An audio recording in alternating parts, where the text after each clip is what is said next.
Yasser Hamad, not the first time he's complained so far tonight.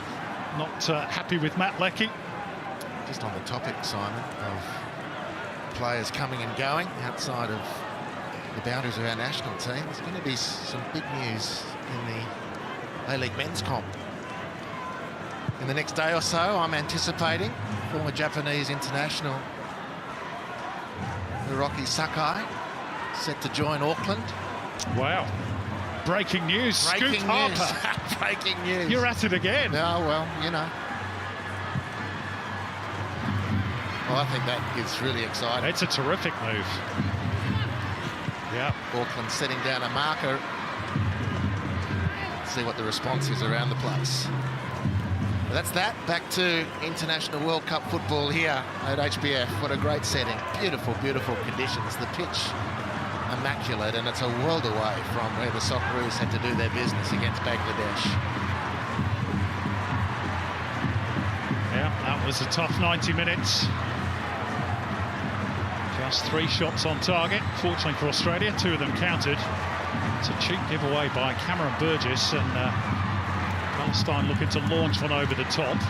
Farawi picks up the loose ball, worked wide by Omar Faraj.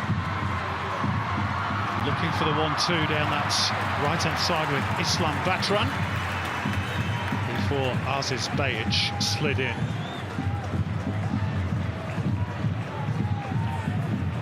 Islam Batran, who made that very clever little run in the early part of the game. He's one of those players from Palestine, one of many, up to 30 I'm told, who've gone to Libya to find club employment. He plays there for Al Ahly. Jackson Irvine looking to play in Matt Leckie.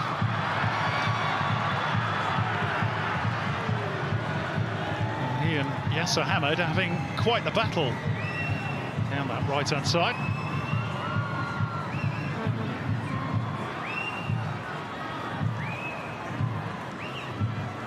Yasser Hamad, incidentally, a former junior at Athletic Bilbao, is actually born in Spain. Boyle almost slipping the ball through. It might yet break for Adam Taggart, who would love a goal on what is his home deck. He has to settle for a corner. Well, by Taggart's standard, Simon, this one, a little bit of a surprise maybe, but it felt quite nicely to him.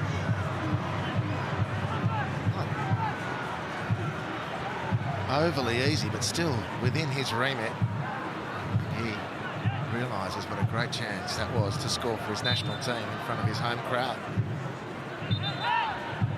Still the corner to come, once the referee's ready. Ahmed Mahajna and Cameron Burgess keeping a very close eye on each other. Martin Boyle's delivery, cutting across the ball and headed wide in the end, I think off the head of Chakati. Yeah, I think you're right. They've got a huge advantage, huge opportunity there, the Socceroos. That's a low trajectory. Well defended by Palestine. They just got some numbers around the key players for the Socceroos. And amidst the difficulties of Bangladesh, I think that set of conditions was really tough for the guys to do their thing. Nevertheless, when they did get the ball into the penalty area, I think the crossing, generally into that final third, the crossing was a little substandard, finishing to match, notwithstanding how difficult the rest of the set of circumstances were for the Socceroos. But the freshness here, fast pitch, beautiful playing surface, lovely temperature, really should spur the home team on.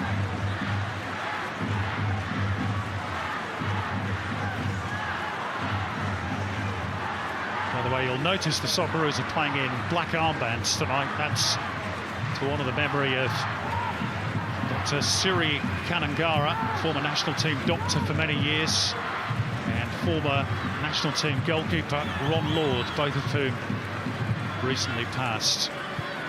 Our condolences to all their families and friends, two important members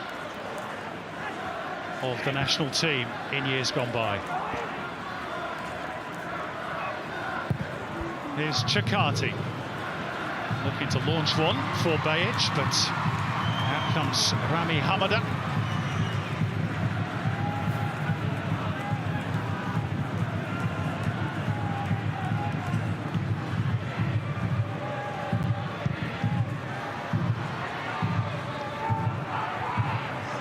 Chakati's header, but it's went straight at Islam Batran. Cam Burgess there to tidy up for the green and gold.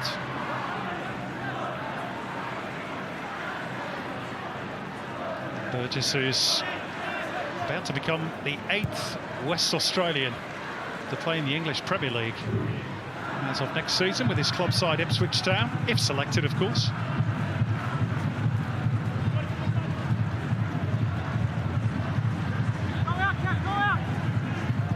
Luongo will be the 9th, or vice versa, whichever way you want to slice it.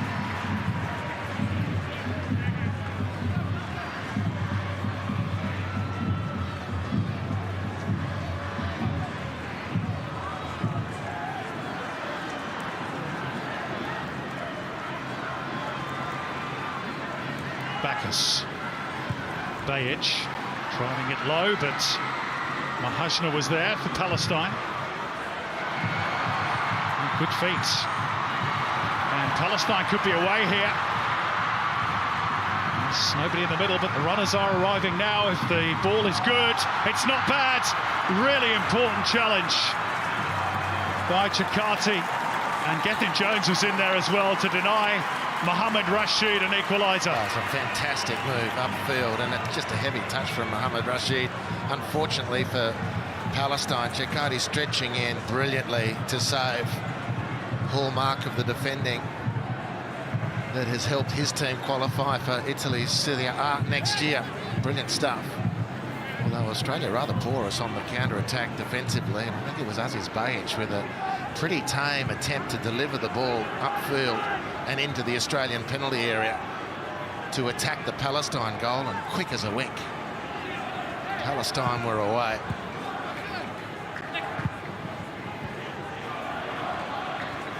Bacchus quickly advancing into that pocket of space. Time for Matt Leckie. Couldn't quite pick out Taggart. And Palestine looking to spring forward quickly again, but Islam Batran just bouncing off Cam Burgess. He's an awkward customer to get around.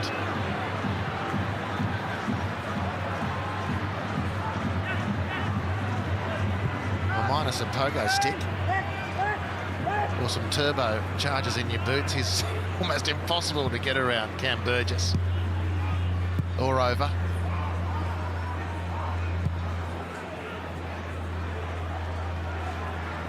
This is Alessandro Chakati. He began his junior career with Perth Glory, for whom his father Gianfranco played many years ago. And it is Chakati's ball, which is a beauty as well, but it came heavy off the chest of Adam Taggart. Burgess. Bajic showing. Leckie going in field instead for Bacchus. Boyle having to try and catch up with the ball. Palestine doubling up. Saldana almost got himself in a spot of bother. Sent long by Zorilla. Jones. Irvine. Well, Australia thought they had a corner, but instead it's going to be a foul on Mohamed Salah. Martin Bell still thinks it is a corner. Not in there. I'm being the Martin Boyle school of thought on that one. He takes his position. Free kick to Palestine. It's a pretty crisp movement from Australia, which has been good, but technique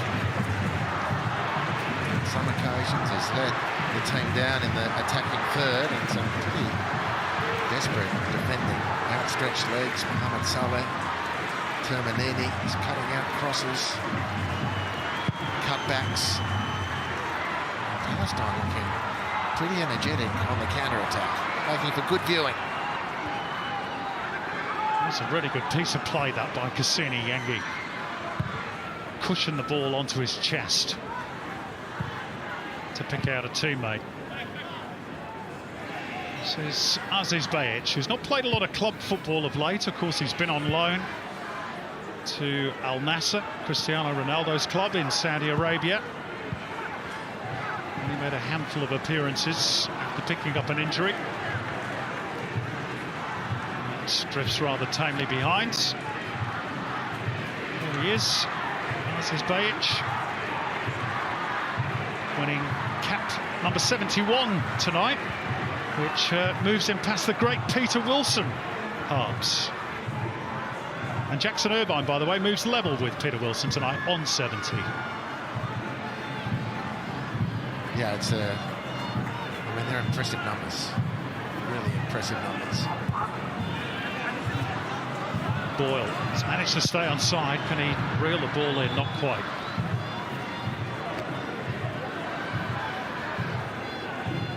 He's a little bit coy, Martin Boyle, on the prospect of coming back to the A-League. He obviously wants to play in Australia at some point in his career, but he's made that clear. Does have a year to go on his contract at Hibs. Whether he's trying to force the issue or not, only he knows. Well, new boss at Hibs, they might be looking to free up some space in the dressing room.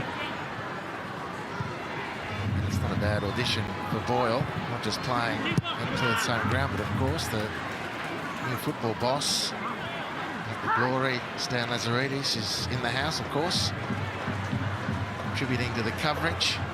Great Socceroo. This football's lucky that Stan chose football. He could have played cricket. Well, he was playing cricket for the state team as a youngster. Maybe slinging those fast deliveries down would have been something that the national cricket team got hold of, but we're grateful he opted for football. When asked, he said, the answer's simple: I love football, I didn't love cricket.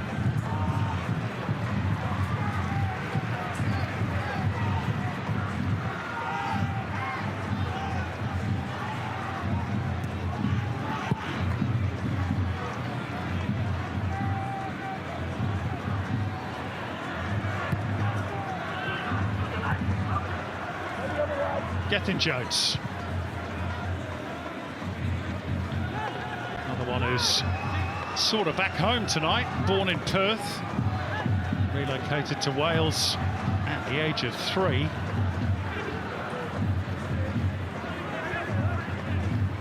I'm sure all these WA players have got plenty of family and friends watching them in the stands tonight. Obviously controlled by Bayic. I tell you what, those long diagonal balls with his right foot out to the left flank from Jakarta, works of art.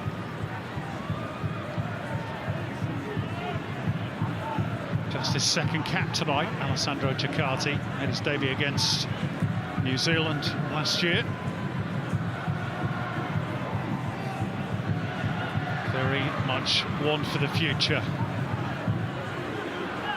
That's why this game, I guess, is so useful in so many ways for Graham Arnold. With nothing really at stake in terms of the result, he can have a look at a few different combinations, a few different players. Well, the next round of qualifying starts in September, and the European guys whose successes we've all celebrated, they'll only be a few weeks into their new season, so they'll have a pre-season, which is short, and then a couple of league matches before the September World Cup qualifiers start, the final round of qualifying.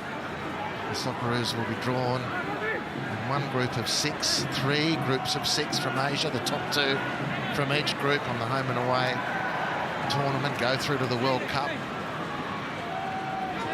And of course they're hoping that South Korea might just slip up against China. They're also in action today.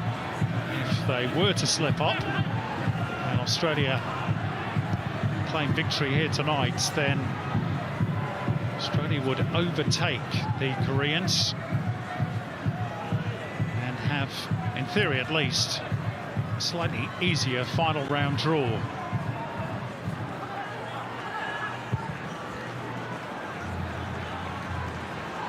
Ball from Rashid was a little short, and Lecky's onto it, setting himself nicely, but Palestine scramble well. Still there for Boyle. Bacchus. Oh, that's a really good intervention by Saldana.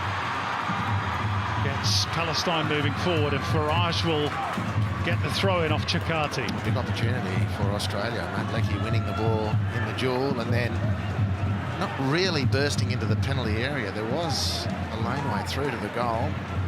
He only half went through it before cutting back onto his right. There, just opted to cut in rather than drive through, and was surrounded by the retreating Palestine defence. So his second effort at goal broke down in the passing sequence that followed.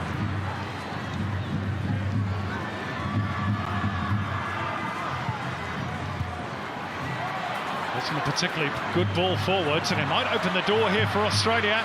It is Martin Boyle with the cutback, and Taggart wasn't going to miss from there. 2-0 for the Socceroos. This is his manner. It's his first international goal on Australian soil, and it had to come in his home city. 2-0.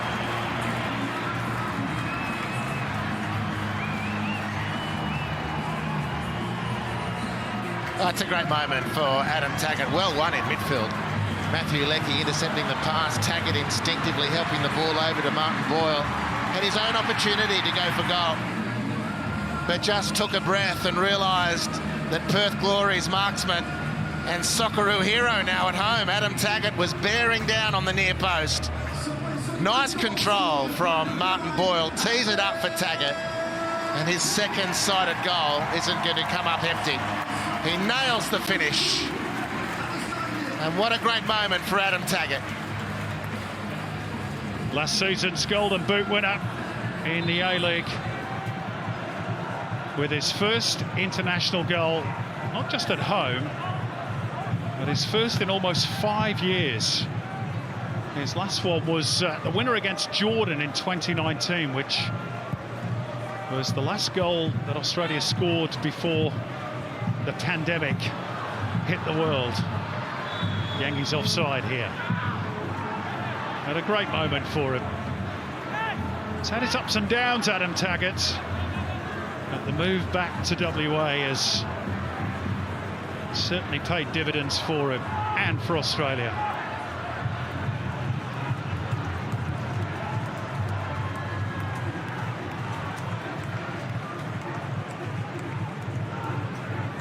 This is Mohamed Salah looking for the long ball forward. Chakati is there. Farage then got front position. Nifty footwork from Bacchus and from Leckie. Australia warming to their task.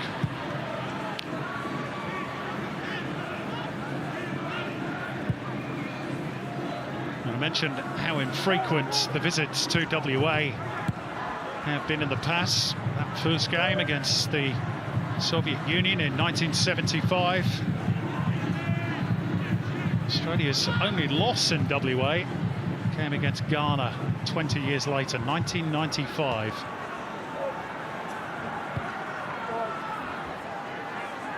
All told, this is just the 6th international they have played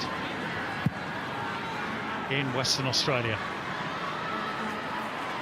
which seems a very low number to me, Harps, given the fact that this is game number 600. And some of the great players have come out of here as well. I completely agree. And I think to break that cycle, maybe we should be paying due credit and homage to the state government here, who've decided in their wisdom, and we support them for it. Maybe other administrations that have preceded them haven't shared the vision, but they've certainly started to show a realisation of the value and importance of this game at club and national team level, and good on them for doing it. Had some huge nights here in the last Matilda's visit with the Asian Cup qualifiers. Just the slightest of nudges from Gethin Jones. He thought it was a bit soft. is Michel Termanini. Now, this is strange territory for Palestine. It's not often they go through half of football having conceded a couple of goals. Indeed, 90 minutes, they just don't concede goals. They've just got an iron-trap defence. Australia have breached it. They look very fluent at times tonight, Australia. Good goal, the second one. The first, perhaps a little contentious. The penalty award after 4 minutes.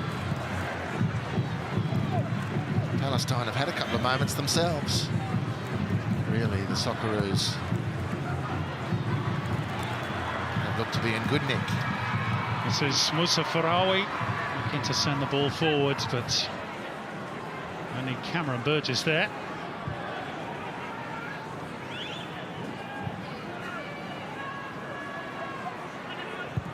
Irvine.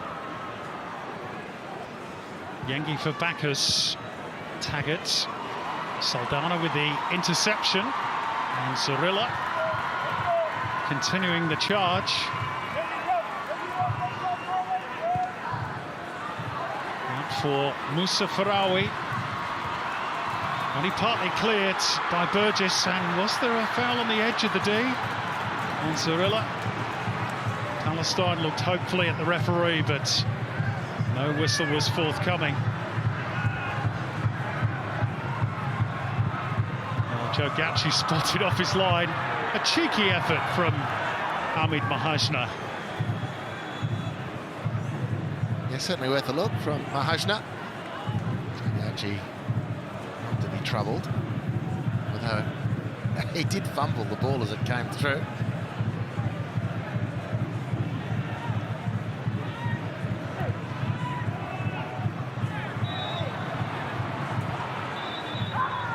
Australia keen to get on with the free kick, but the official wanting it taken from the correct spot.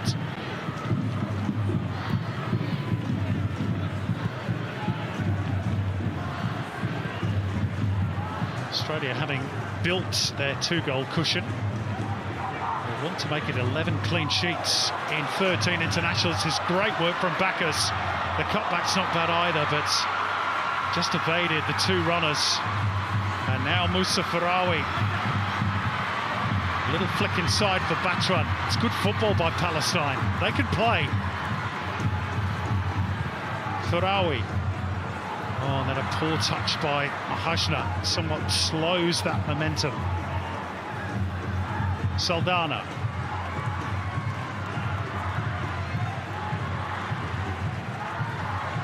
Through Michel Termanini. Yasser Hamads. And Termanini with nowhere to go, but all the way back to his goalkeeper. They just had a little glimmer of an opening there, Palestine. They might do so again as Zorilla finds space to turn, but needs better quality than that. Yeah, disappointing outcome. It's the status of the game too, Simon, which is clearly helping both teams show plenty of themselves. There's no requirement from Palestine to drop back into and congest their own penalty area as soon as they lose possession, because they've secured qualification to the next round, and they're clearly looking to see, in an experimentation sense, how expansive we can be. And they're playing forward, they're committing players forward, perhaps more so than they might in more normal circumstances, and that's obviously providing some space in behind the defence, which the Australians are really enjoying. And they're looking like breaching that defence again. It's been a pretty sharp performance from the Socceroos. Really nice ball movement. Some pretty telling running off the ball and clever runs in behind. The elevated defensive line, it's just made things very, very watchable. And then these turnover positions. Look at how quickly Palestine look to commit players forward. Now Mahajna is onside, and his teammates galloping to keep pace with him. This is Islam Batran, and the shot had all the sting taken out of it. And Chakati wants to continue the conversation with the linesman, who he feels should have put his flag up. Yeah, it did look a rather obvious offside to me, but what has been a recurring theme from Palestine, on the 3 or 4 occasions they have got into the Australian penalty area, there's been a little hesitancy to shoot in the first instance, and almost falling into the trap of trying to make too sure of things. Opportunities don't stay alive for long in international football. By the way, Harps, another good block from Chakati. Oh, he's been excellent. Really enjoying watching him play. He's showing a full array at the moment. Bacchus had to shift it on quickly. Lecky. Australia looking to go through the middle, but it was very crowded in there. Here's Zorilla. Batran. They've worked that nicely again, Palestine. This is Omar Faraj. Well, that was a high-risk ball, wasn't it, in the end? Just so far again, it's running out of that little bit of inspiration and quality when they've got the moment. They've turned Australia around, moved the ball through the lines of the field and have been able to get at Australia, just haven't had that quality at the end of it. And you can hear the Palestine fans, and there are plenty of them inside the stadium, cheering on their team. Some 45,000 people of Palestinian descent are estimated to live in Australia. I reckon a fair few of them are here tonight. This is Jackson Irvine.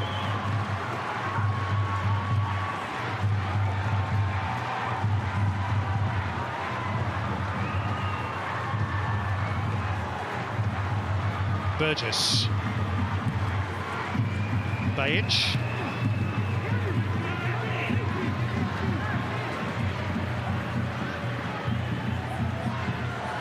And Chakati. Gethin Jones. Patient from the Socceroos.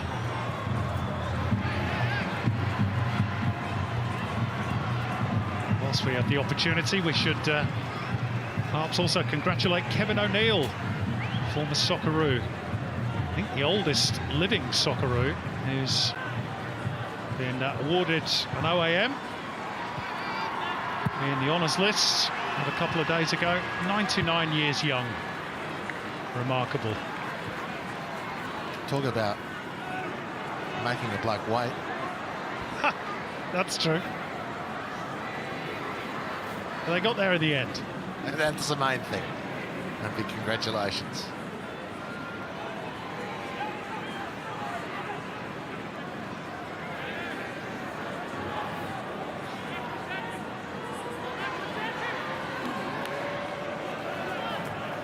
Rami Hamada has been beaten more times in this first half than he has been in the entire second round of World Cup qualifying. Palestine have certainly tried to throw a few punches the other way as well. Down the line by Moussa Farawi, but nobody there for the Lions of Canaan. That's a long diagonal searching ball from Chakati for once doesn't find its range. This is Mohamed Rashid.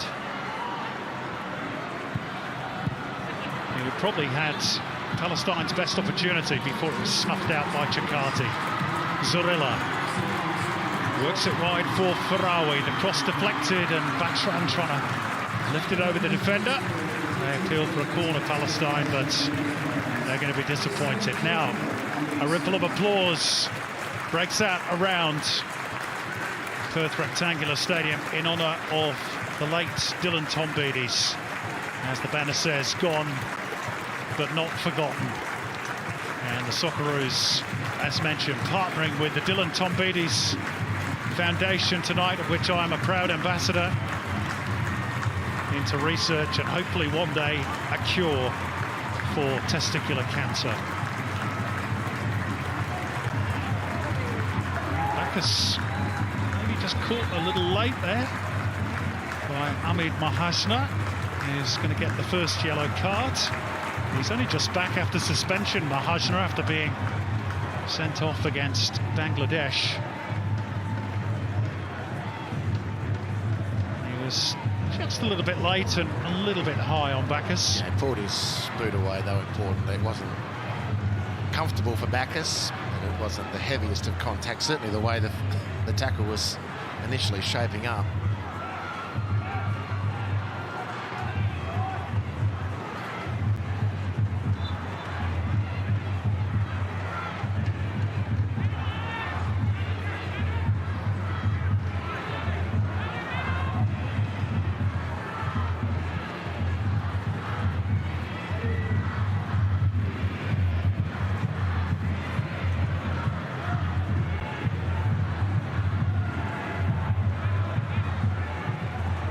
Jones, Yengi,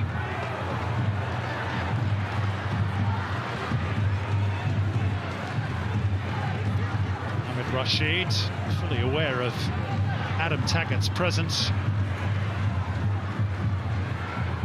now hassling and harrying Terminini. That's what you call defending from the front. And it's kept Palestine pinned in and forced them to go long. Good pressure from the Socceroos. Yeah, very good. And Bacchus has been really energetic out of midfield, which has been important, and had a good first half.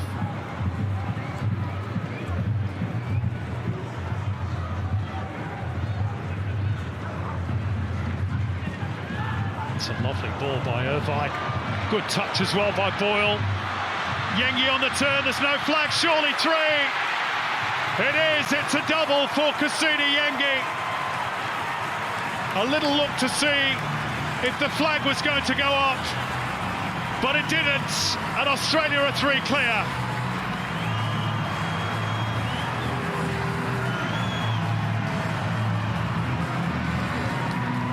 Well, this will be really interesting again on the replay to see Kusini Yengi's position. It's a lovely, lovely ball, as you called it. Even that one looks like it might be offside. And Martin Boyle, one's waiting for him to actually shoot from here. Can't tell on that angle. And he shows great composure, all things considered. Kusini Yengi, unerring from the spot, and now unerring from 7 yards. Twists and turns beautifully, and then fires the ball under keeper Rami Havada's right arm and into the near post. In at the near post, I should say, to make it 3 for Australia. A very, very fruitful first half for the green and gold. 2 goals for Kusini Yengi, 2 assists for Martin Boyle, and an awful lot of consternation on the Palestine bench. They are furious that goal has been allowed to stand. And I'm with you, Harps. Had we had VAR tonight, and we don't, of course, that might well have been offside. Well, I'm reasonably confident in the one replay we saw that Martin Boyle had broken the offside line. The Kusini Yengi one, which at live speed looked a little more obvious, might have been closer, but at any rate. Well, Makram Daboob is just trying to calm his own technical staff and substitutes down. Hard to tell. Unhappy in that sense. For the match official's judgment to stand. Here's Farawi. Quite have enough of a trick to get around Aziz Bayic. Here's Farawi. He plays his club football in Egypt for the National Bank, and is one of only 350 from a tiny African community in Jerusalem, where he hails from. Apparently only 350 in the city, and he's one of them.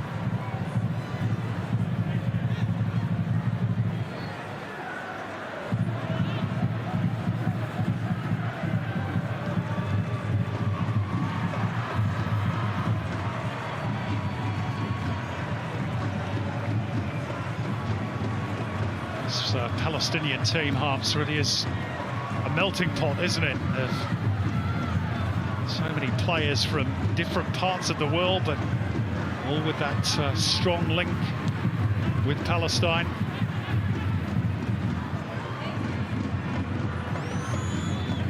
With under a minute of regulation time to go in the first half. Scoreboard suggests they've been blown away by the Socceroos. I'm not quite sure it's been that emphatic. No, no, Socceroos have been good. Yep. A couple of contentious calls. Palestine, who look decent going forward, haven't been that used to it. And they're obviously changing the way they play in this game. Playing with house money, as it were. The job of qualifying for phase 3 is done.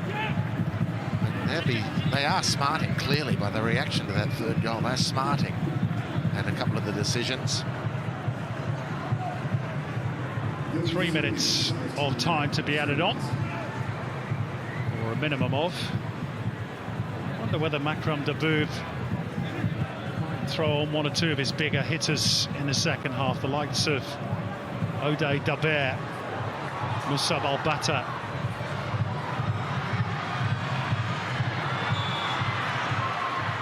Foul by Boyle. And as for Australia, I'm pretty sure, Harps, that Apostolos Stamatolopoulos will be hoping to get the call and make his debut on the very day that Newcastle Jets announced that they have new owners. Yet to be formally ratified, but the announcement has been made. Well, I would share in a lot of people's delight to see Stammer get a start as a green and gold. He's a great player. He's had a wonderful season.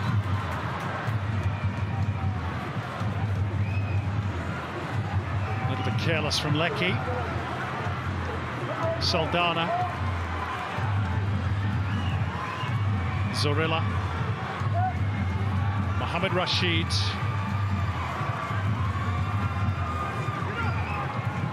Now the cross, well, more of an angled pass really out towards Farawi. Hashna couldn't quite dig it out. Steadied down by Bacchus for Australia.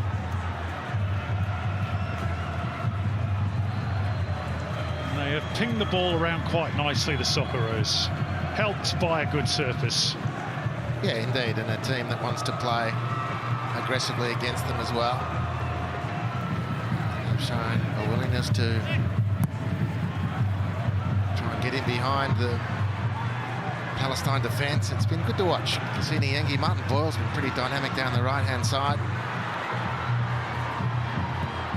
Cassini Yengi with the step overs, in comes the cross, and that will be an Australian corner. Leckie just trying to guide it into the goal.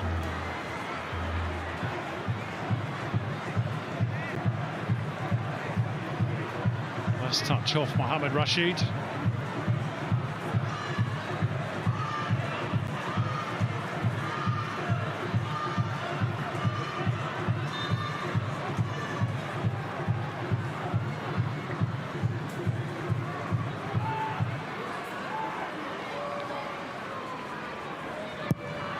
Boyle's corner, looking for a hat-trick of assists, of course.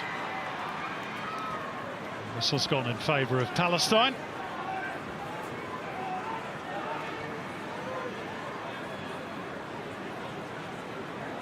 These 3 first-half goals make it 20 without reply in the second round of qualifiers for Graham Arnold's team.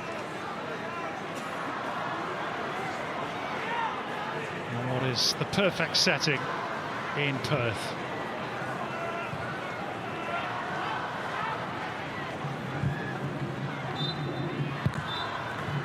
And there we go, close to the perfect half of football, really, for Graham Arnold. His team leads by 3-0. Cassini Yengi has got a double, one from the penalty spot after Aziz Behic had been fouled.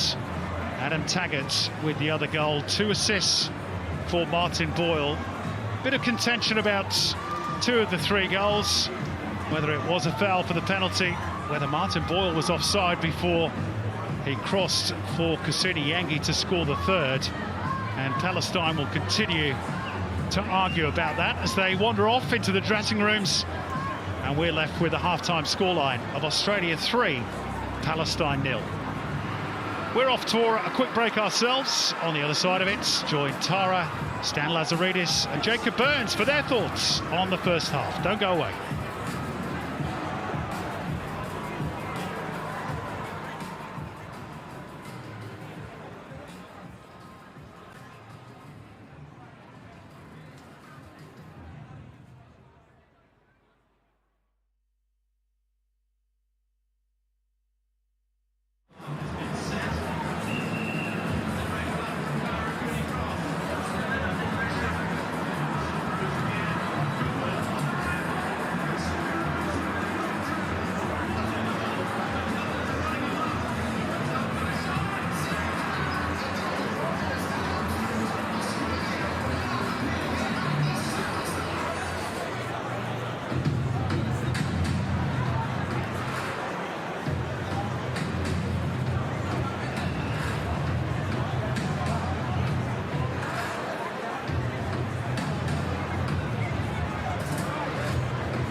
responsible for our past, present and future. Can you please put your hands together for the CEO of Football Australia, Mr. James Johnson, here to present one of our past greats of your Subway Socceroos tonight.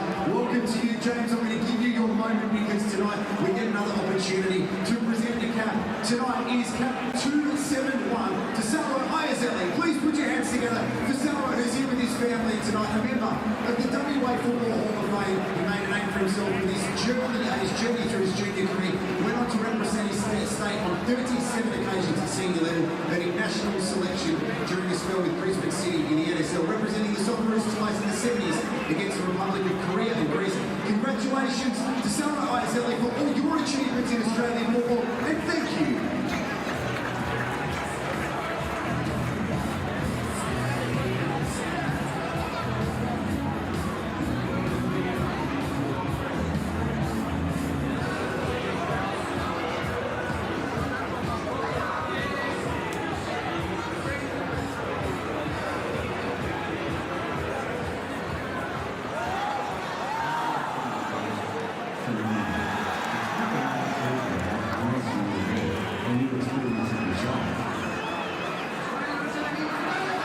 Everybody thinks that they were a part-time team trying to compete in a tournament that only had 16 of the world best in that one time. And for Australia to ever think of it, rather than going out was really great. So to put 27 figure teams like England, Kate, Slovakia, Canada, some of them didn't qualify. Here we are, I'm going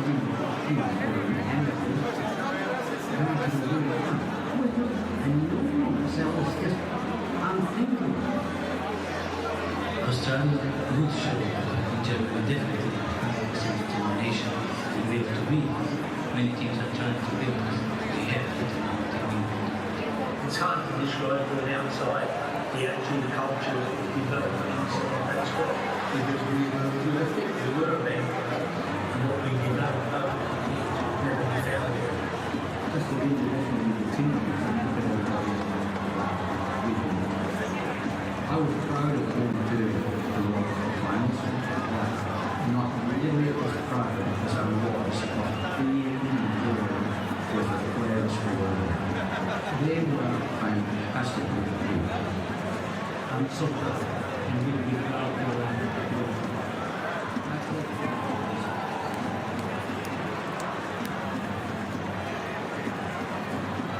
Are you ready? This Friday, the 14th of June, the Combat Socceroos are kicking off their 2024 undefeated challenge. You can join the movement by walking, running, swimming, or biking as far as you can for 7 days to help raise money for their 2024 World Cup campaign. Let's push ourselves to the limit and support our incredible Combat Socceroos. Check out the Combat Socceroos Instagram for all the details.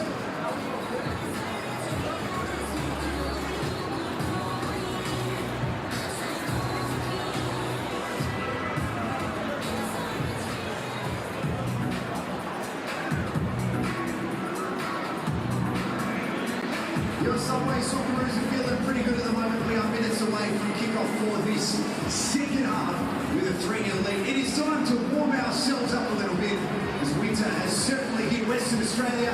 Let's do it.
Well, those Palestinian fans are having a good time, even if their team is not particularly having the best of times on the pitch. Australia leading by 3-0 at the break, halfway to making it 4 consecutive victories and just 1 loss in the last 13, albeit that loss, of course, was a painful one, a 2-1 defeat to South Korea at the Asian Cup.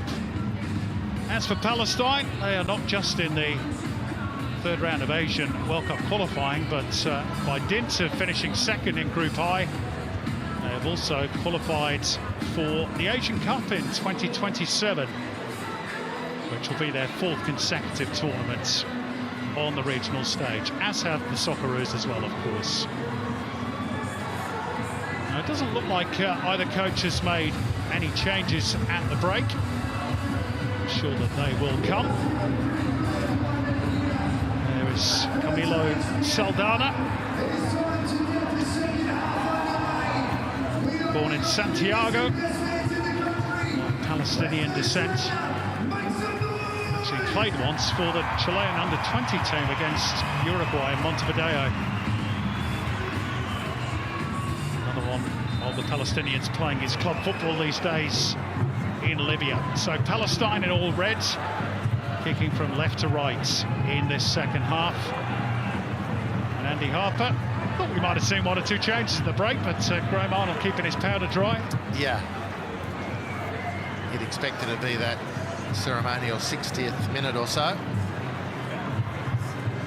But it was a good first half. And the players wouldn't want to come off. And Graham Arnold has spoken about the depth in the squad and the amount of competition, therefore, that there is for places. Players responding to that challenge, particularly at the centre of defence, with another imposing shadow cast by Harry Suter not starting tonight. But Burgess and particularly Chikati have been excellent.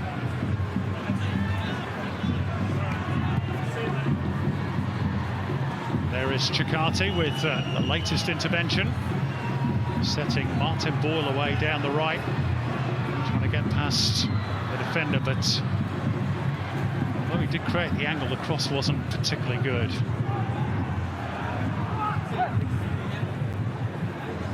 So it's Islam Batran for Palestine. This is a little bit short for Yasser Hamad. In the end, he did his teammate a bit of a favour in holding up Matt Leckie. Back in the Socceroos team today for the first time since he appeared against Argentina this time last year. Plenty of injury problems, of course, in between. Rather disrupted domestic campaign with Melbourne City scoring just the 1 goal, which, strangely enough, came at this venue against Perth Glory.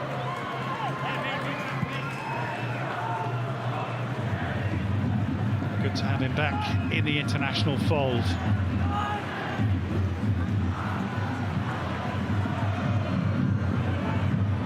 Chakati dealing with the attentions of Omar Faraj. Given away by Chakati. Jackson Irvine quickly snapping the gate shut defensively for Australia. And Keanu Bacchus is going to become the first Australian into the book for that rather late challenge on Jonathan Zorrilla. Yeah, put in the bog by heavy touch from Adam Taggart. Play was opening up for Australia down the right-hand side. Taggart's touch was heavy, really compromised Bacchus. Yellow card, understandably shown by the referee. Sort of an occupational hazard in the role that he plays in the team. It's his 3rd yellow card of this second round. Joe Gauci out to catch the ball. Some rare work for the Aston Villa goalkeeper, although he's yet to appear, of course, for their first team. Number 3 at the moment, behind Emi Martinez and Robin Olsen. I'm sure next season he'll be looking to make progress and change that ranking. touch by Lecky. Bajic. Oh, it's a dangerous ball in, and that deflection could easily have turned into an own goal off Termanini. In the end, it's just a corner. Well, the attack was set up really nicely from Matt Lecky, actually at full stretch, touching the ball onto his former Melbourne City teammate Aziz Bajic. And Bajic is really dangerous from that sort of area. The defence retreating, running towards their own goal. He squared the ball really tantalisingly through the penalty area, and the deflection might have gone in for an own goal. Instead, it's produced this corner, which Martin Boyle slices across into the box. It's a good punch away by Rami Hamada, under serious pressure as well. Bacchus. Lecky. To keep it away from the clutches of Mohamed Salah.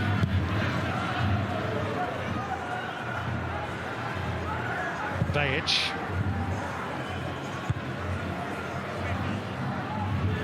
Jones. Chakati. And Burgess. It's all a little bit tight in there for Boyle. Well stolen by Yasser Hamad. This is Moussa Farawi. Handy ball, that. It's an inadvertent touch from Islam Batran that favoured Cam Burgess, and then he has a little chop out at the Socceroos defender, which clearly was a painful one. Still limping Cameron Burgess. Be a bit of retribution coming Batran's way, I fancy, in the next few minutes, Hubs. Well, it was the assistant on the near touchline who got the first sound out.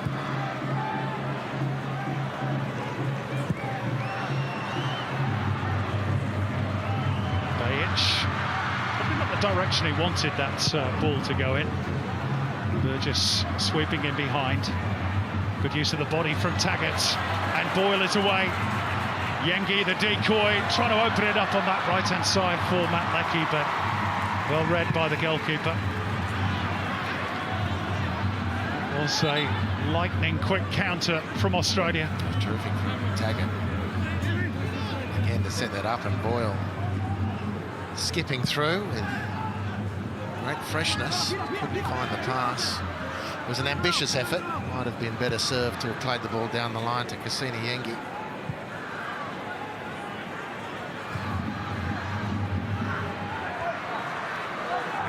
Boyle stealing it away from Farawi, getting his team further up the field for a throw.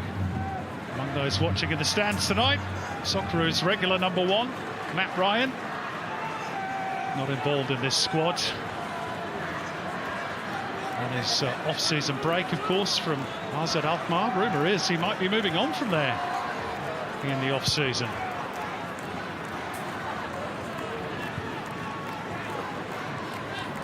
Graham Arnold just taking the opportunity to rest him. He's got a bit of a knee problem as well, Matt Ryan. So Joe Gatchu getting his opportunity. I don't think there's much doubt as to who's the number 1.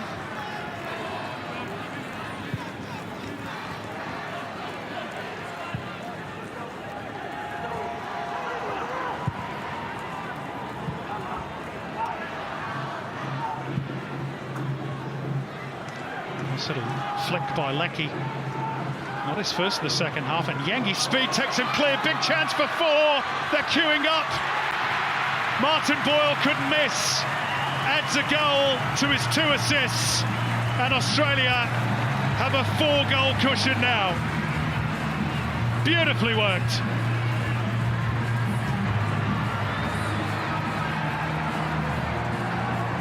Well, in all the games we've watched Palestine play recently through Asian Cup and World Cup qualifying, they've never played this high as a defence. And Australia have really loved it. The movement across the line, brilliant. The ball from Cassini Yengi, incisive. The unselfishness from Taggart on his home ground to bag a brace. You couldn't have blamed him for shooting if he chose that. But he played it magnificently to Martin Boyle, who gets his reward tonight.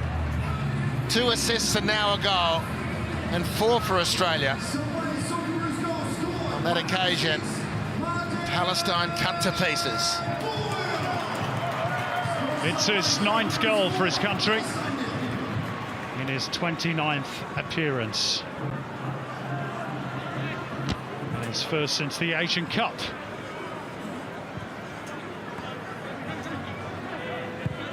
That scoreline makes for very happy reading, I'm sure, for Graham Arnold.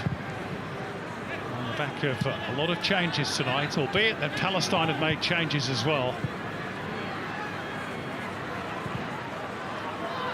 Again, the Palestinians were asking about an offside flag that didn't arrive. Maybe less clear-cut than for the 3rd goal in their minds. But that high defensive line is causing problems. Leckie too strong for Saldana. It's a good second half so far, Matt Leckie. Yeah, very busy. Really warming to the occasion. The Australian team. On the back of a good first half, they've been even better this second. Boyle, the 1-2 with Bacchus. Oh, that's a very clever touch from Martin Boyle, which very nearly opened the door for Kusini Yengi. They'll go again. Irvine ignores Leckie for the first instance and then chooses the Melbourne City winger. Burgess. Irvine's made one of those runs from deep, but doesn't quite drop for him. And a goal kick. But they're enjoying themselves. Yeah, as they should, playing really nicely. There's a great freshness about the team. And Taggart with a goal and an assist. Jakardi, part of the West Oz contingent here tonight, doing exceptionally well. Cam Burgess is also from Perth as a kid, really enjoying playing on their home dunghill. Leckie. Bacchus. And Boyle's in again here. Martin Boyle trying to chip the goalkeeper. Hamada trying to save the day. And he does so just. Brave goalkeeping, and brave too from Adam Taggart, who's picked up an injury as he threw himself at that ball. It was a lovely through ball from Bacchus. Going for the cheeky little chip was Martin Boyle, and as the ball dangled tantalisingly there, Taggart thundered in.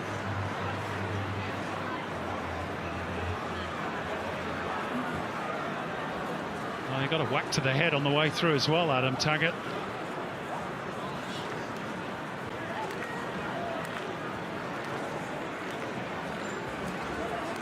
Very heavy collision. Adam Taggart will want to continue. He's had such a good season, particularly here in Perth, and he'd love a goal at the shed end of the ground just to round it all out.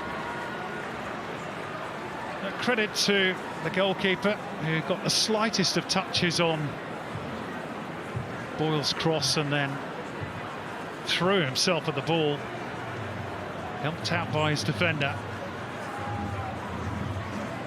It's a sore one for Adam Taggart.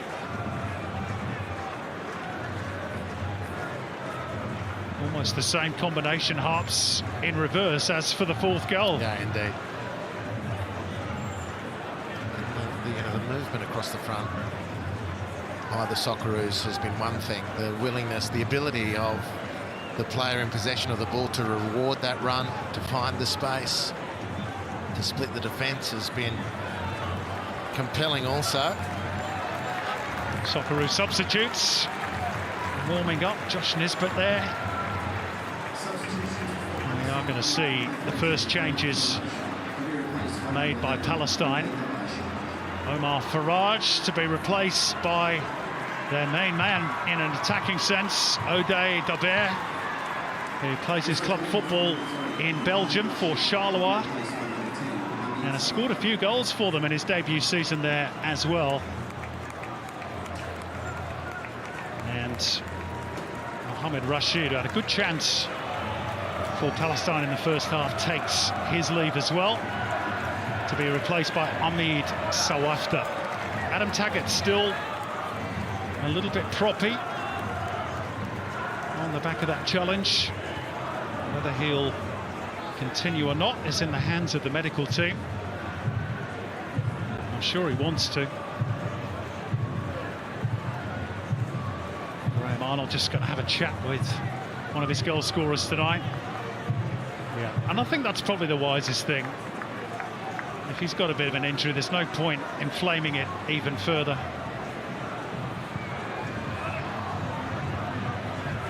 So Australia just down to 10 for the moment. I wonder if that means a debut for Apostolos Stamatolopoulos. We'll see.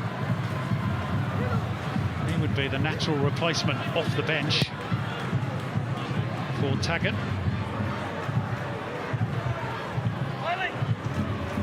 This is Moussa Farawi. One of the new players, O'Day Dabar, who really made himself a hero at the Asian Cup. Scorer of 3 goals, including one against Qatar in the round of 16, which they lost narrowly by 2-1. Just seen Apostolos Stamatolopoulos being given the high fives from the bench as he prepares to make his international debut for his country. Connor Metcalfe is with him as well. It's going to be a double change for Australia next break in play.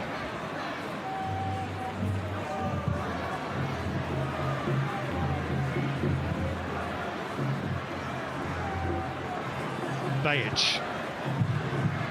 Bacchus. Bowled over by O'Day Dabar.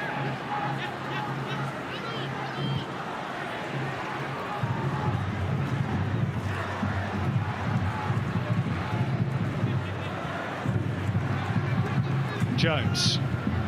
Little pocket of space for Irvine.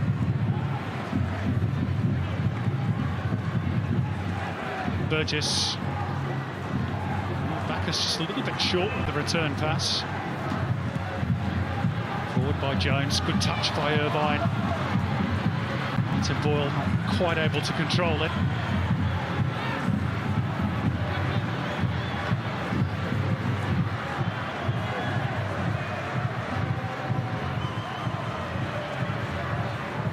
This is Sawafta, one of the new introductions. Just signed for a club in Jordan, Al Salt.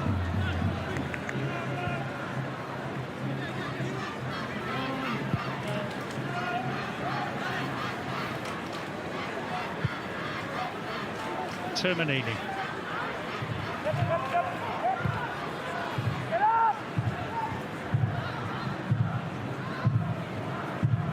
Ashna. Forward by Rashid, but just a fraction short. And Matt Leckie, who's been right on his game in the second half, able to nip in for Australia. And certainly that register, intercepting those balls, coming through from defence into midfield for Palestine, he's been razor sharp. Matt Leckie. Still the Australian substitutes waiting for the ball to go dead. Australia have played a good 2 or 3 minutes with 10 players here.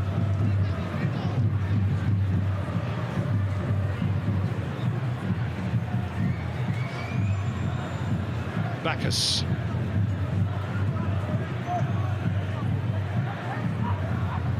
We're told Keanu Bacchus will be the other player to be replaced, along with Adam Taggart, when the changes finally are made, with Connor Metcalfe taking his place in midfield.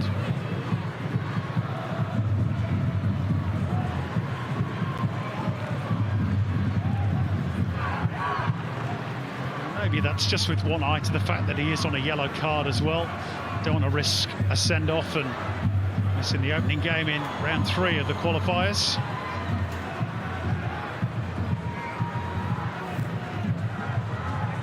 finally the ball goes out.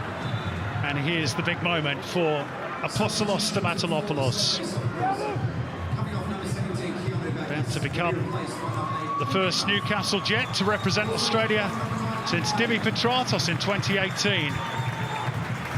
Keanu Backus also taking his leave. He's replaced by Connor Metcalf.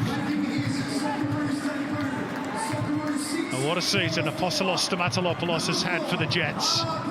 17 goals, and he scored at this venue to kick things off in round one against Perth Glory of the A-League.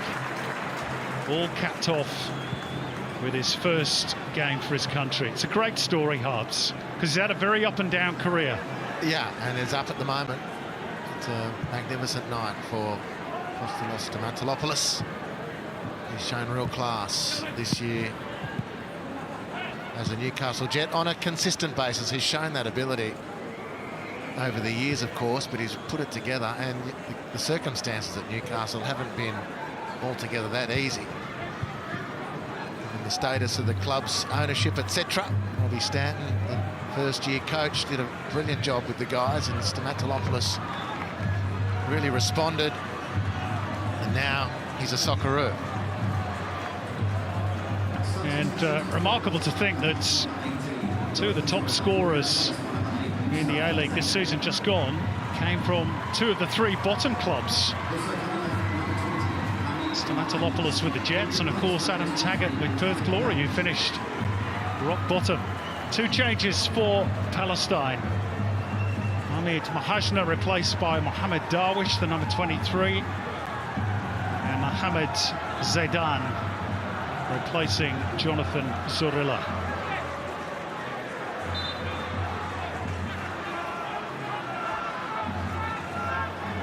Mustafa Zaidan. Did I say Mohamed Zaidan? My apologies.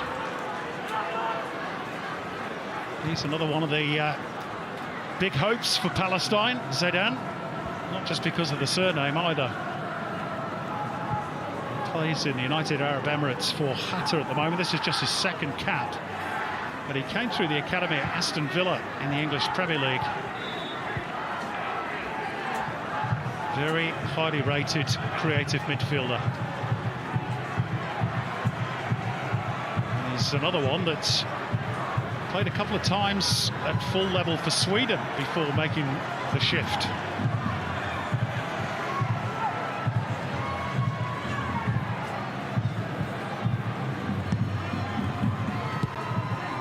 See if those changes make a difference for Palestine. Well, they've been totally nullified in the second half. They showed moments in the first half, Palestine. They really did. Australia too good, and even better in this second half. The Aussies have really closed the door defensively. They've looked very dangerous going forward. First involvement is going to be a yellow card. It was a heavy touch that led to the ball going loose, and Connor Metcalf then lunged in a little bit rashly on Saldana.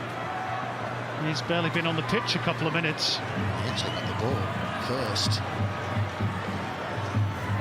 It's the case he makes to the referee, but the line of sight of the referee didn't see that. Saw the contact with the opponent. That's the yellow card.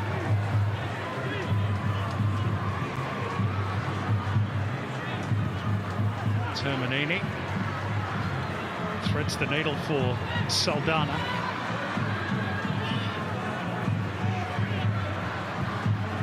Lackey again was chipping away at the back of him.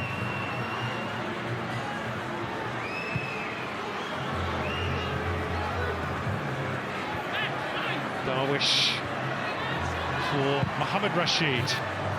They're looking for the ball over the top. And maybe that's not a bad tactic for Palestine, because Australia really have shut off all those gaps in midfield. Yeah, they've been excellent.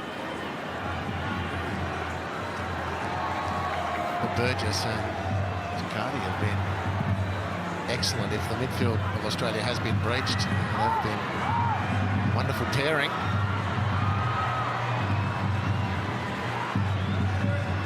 Jackson Irvine nipping in. Boyle having a turn and chase. Yengi. Nobody really had full control for Australia. This is O'Day Dabert. With a ripple of excitement amongst the Palestine fans when he gets on the ball.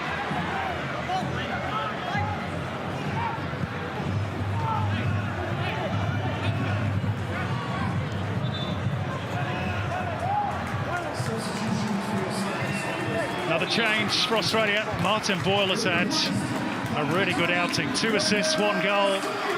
But the Perth crowd hugely excited to see Nestori Irankunda in what will be his final appearance on Australian soil before heading off to Bayern Munich. Meantime, though, here's O'Day Dabert and a chance for Palestine, and it's fired over the top by Mustafa Zidane. Chakati in the way again. Closest Palestine have come, certainly in the second half. Really, it's the first shot on goal. Even though they had some good sights in the first half, they never actually got to the point where they took the chance to shoot, but they do on this occasion. And Samuel Chakati again in the way, glancing the ball over the goal. Corner resulting. Yeah, an important touch from Chakati. Zidane's corner.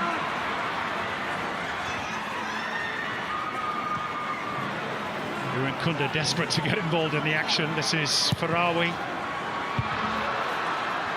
And I think Chakati got a kick to the face there. Accidentally. Australia also feeling that Kusini Yengi might have been fouled. This is probably Palestine's best spell in the second half, but it ends in a rather disappointing cross, which is plucked out of the air by Gauchi.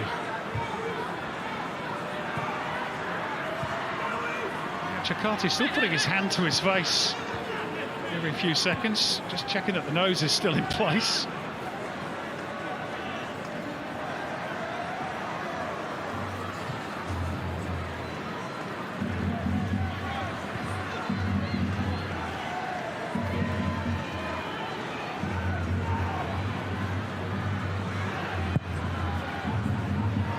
Sent forward by Burgess, but a good steal by Yasser Hamad. And he and his teammate so often rather got in each other's way. Yasser Hamad now playing almost as a centre forward as Palestine go in search of what would be their first ever goal against Australia.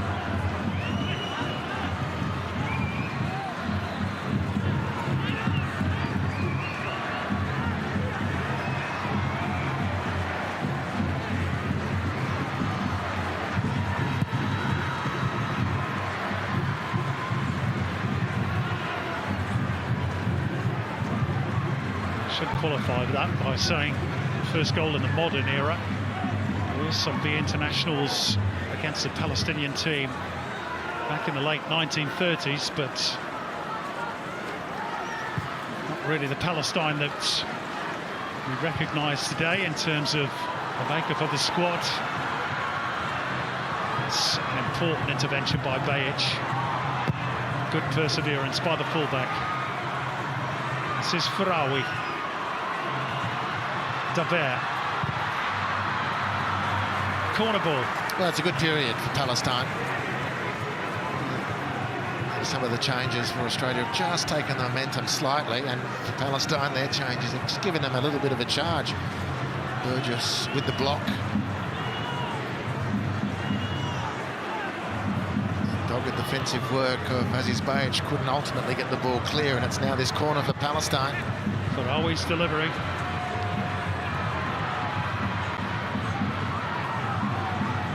It's great work again by Matt Leckie. It's been terrific, but Palestine get the ball back. Darwish's cross loops up in the air. It's certainly the best period that they've had in the second half. Yasser Hamad's cross and O'Day Dabert. It's well wide in the end. Australia comfortably seeing that pressure away. Imagine they now can get back to what they were doing so well. Palestine are pushing players up from the restart. looking to force the issue. The 4-goal concession of Palestine is not knocking them off their particular course for the game tonight. Already having qualified for the next round of the World Cup process. They're about seeing how they go in a stretched field, playing a bit more aggressively, a bit more expansively. Now, Australia committed some numbers forward in that attack, and Jackson Irvine is forced into that challenge, which will earn him a booking. They were just a little bit stretched there when they turned the ball over, the Socceroos. I just wonder, to continue your theory, Simon, of the substitution of Bacchus, because at least contributing thinking. He had that yellow card. Metcalf and Irvine now on yellow cards as well. Do they get protected from here?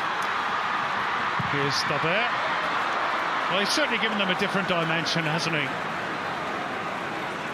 Palestine's main man in attack. Well, he's just shown a willingness to shoot. And they've been very shy in that front, but here's the challenge that attracted the card for Jackson Irvine, and then this was his form at the Asian Cup. We saw it in Qatar, in a team since then that hasn't really gone about scoring a lot of goals at all. He's been the most direct, and he's showing his worth here again this evening since coming off the bench. Well, he is their all-time leading goal scorer now with 16 in 38 appearances. He scored a few for Charleroi in the top flight in Belgium as well.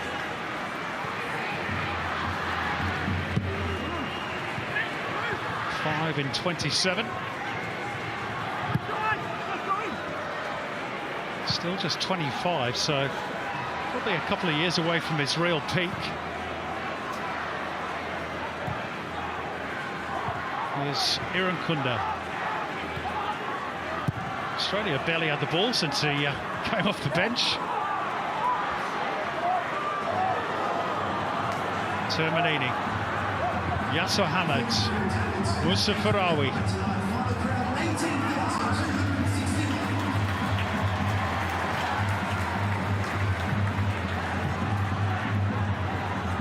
Official crowd figures just gone up, 18,261.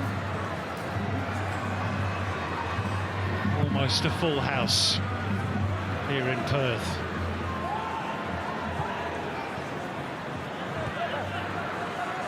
Bajic just didn't quite have enough weight on it for Irankunda. No, they've worked that pattern tonight, however, the Socceroos. Well, didn't quite come off then, but they've tried it and succeeded plenty of times so far tonight. Now Palestine could be in here. A little stumble inside the box at the crucial moment for Palestine from Hamid Sawafta.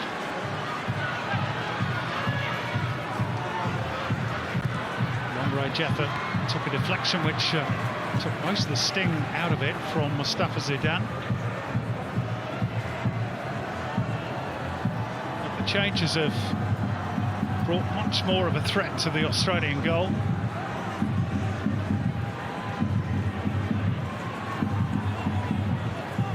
As yet, for no reward for Palestine.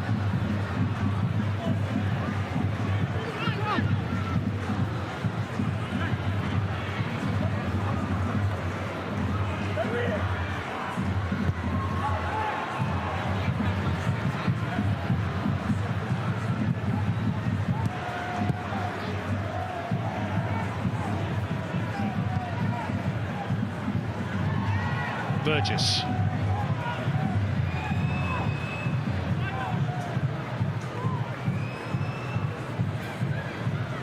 Jackson Irvine surveying the scene. Chakati. Lofted ball for Leckie. Can't get around Termanini. Shepherded out towards the touchline. Mohamed Rashid. looking to hit Staber. Chakati's there for Australia. Turned over by Irvine, rather carelessly. Farawi. Staber. Willing runner into the channel. Through the legs of Iran Kunda too. Good turn and shot from Mustafa Zidane. And they work that well, Palestine. That's a very productive period of the game for Palestine. Over the last 10 minutes, they've been the team that have been forcing the chances. That's probably their 4th shot on goal. A couple of corners besides. Actually not really troubled, but the point is they've worked those spaces nicely. And it's not in that sense that Australia have slackened off. They're still working really hard to win the ball back, the Socceroos, particularly in that little transition phase. There was a clutch of green and gold. Chasing hard. Palestine managed to play away and then get the shot on goal. Jordy Boss and Cammy Devlin are being lined up as Australia's next changes. Palestine are going to make one as well. Samir Jundi standing by.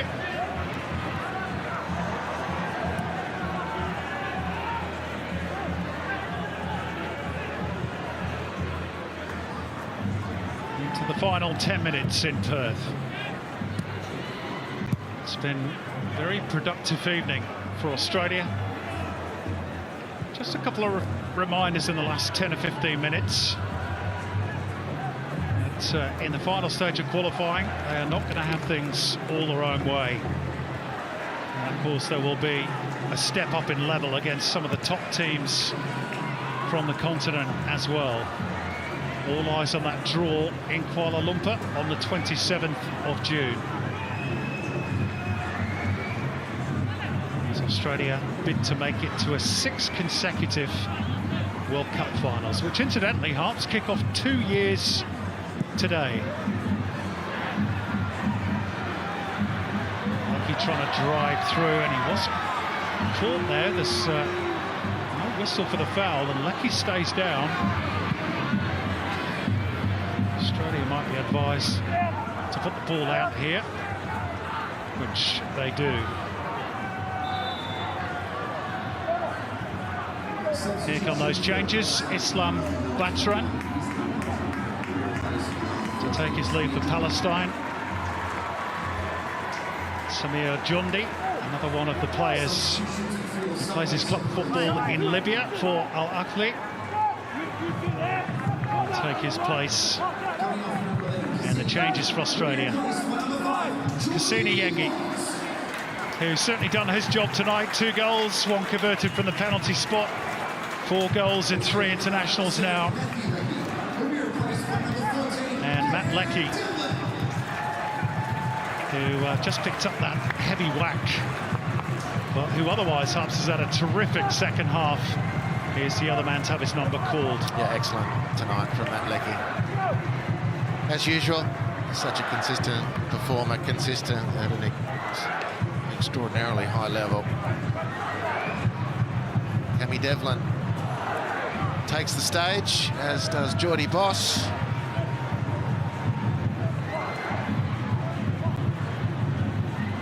I think it was here Jordy Boss scored that brilliant goal, wasn't it, for Melbourne City?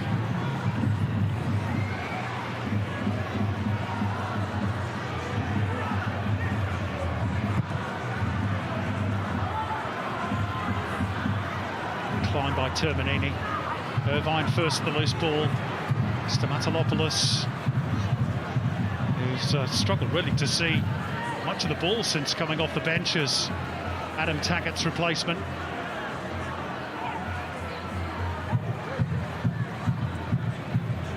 This story, Iran Kunda has got into a more central role alongside Stamatolopoulos. In the wake of those changes, Graham Arnold trying something else a little bit new.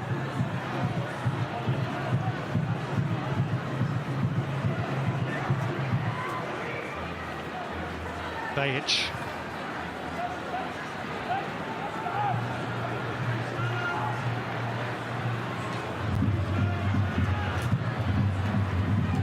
Chakati. Devlin to Irvine. Now Boss. Ferrawi just got a toe in, which prevented further progress. Lovely feet again from Mustafa Zidane. He looks a real player, doesn't he? Number 8 for Palestine.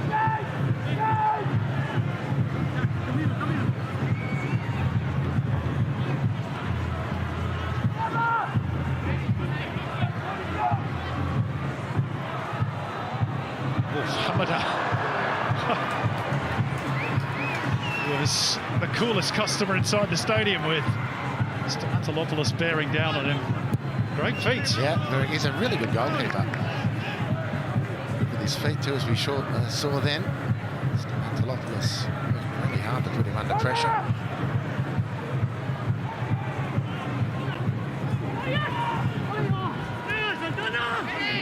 Metcalf.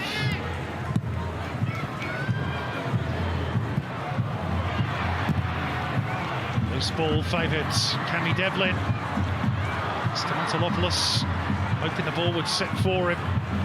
It certainly does for Nestor Irankunda. Here he goes, drives it across and earns Australia a corner, and the crowd were on their feet there for a trademark run from Nestor Irankunda, albeit without the finish.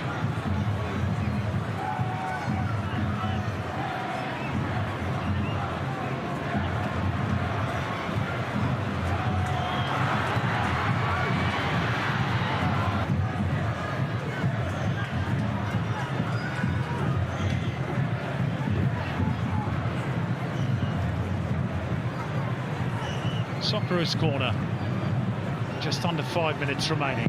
Metcalf's delivery in towards the near post.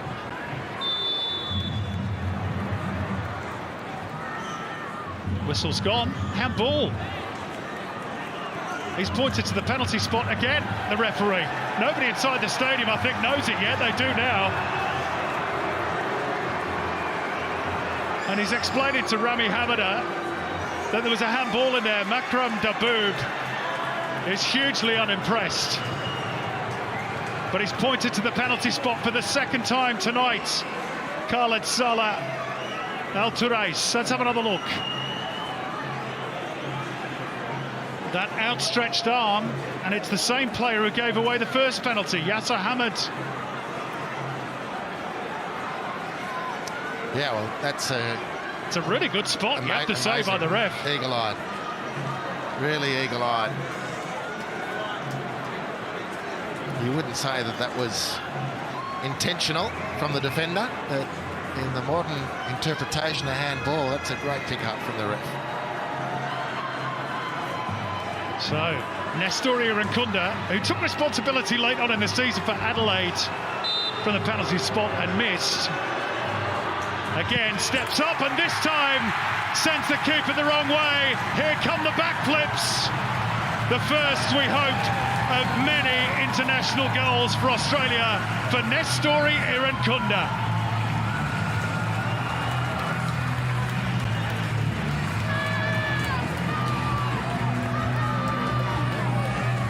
Now, well spotted for the penalty by the referee here. And well taken from the spot from Nestor Irankunda. He just whacks it with a really nice angle. Keeper goes the wrong way. And away goes what hopefully is going to be a long and fruitful goal-scoring career for the Socceroos for Nestor Irankunda.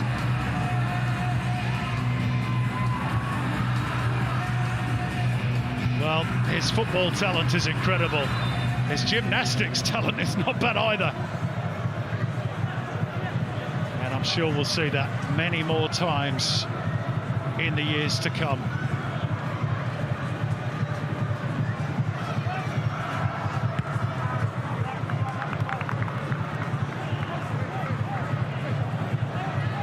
Well, we said it might be fun tonight. I'm not sure Palestine would agree. Yeah, look, they'll be really disappointed with the scoreline. They'll be more disappointed with a couple of the decisions that resulted in a couple of goals. But they've played with an openness we haven't been overly familiar with as viewers of Palestine's national team. And they look like they've got a few gears through which they can go, if needed. Fancy that they might have to play that game at least partially on occasion through the next round of qualifying for Australia now. Round 3 of qualifying awaits. They couldn't really enter that phase and enter the draw in better nick after this home win. Really polished. A couple of tests they've had to pass as well.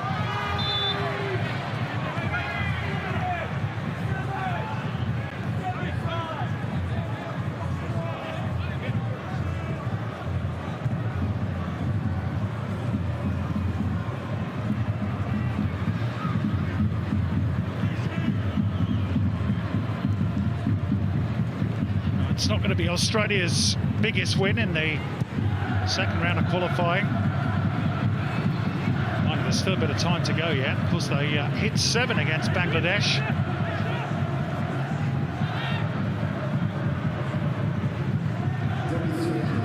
And we're about to tick over into 3 additional minutes.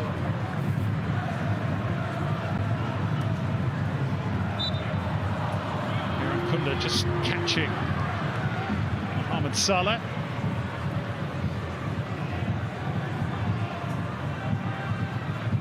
Graham Arnold and René Meulenstein can reflect on job well done.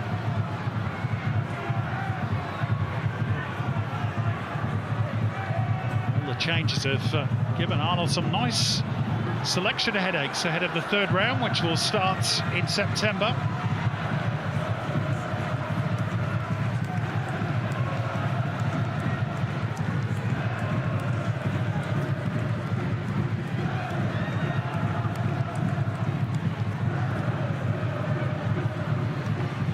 Time for a consolation for Palestine. They've certainly contributed tonight. At their moments, particularly a period after they made some changes in the second half when they really took the game to Australia. Didn't quite find the end product.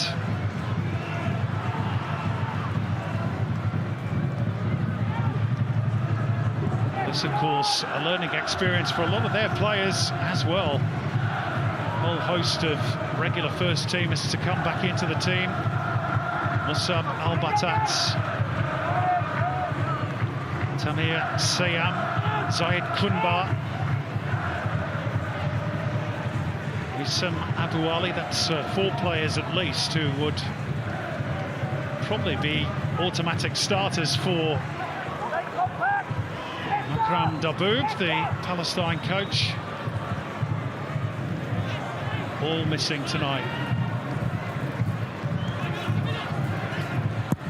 Saldana. Ball over the top for Samir Jundi.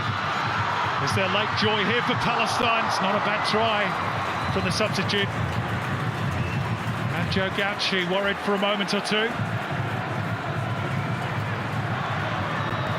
Useful ball over the top by Saldana. The angle was acute, but Samir Jundi was not too far away.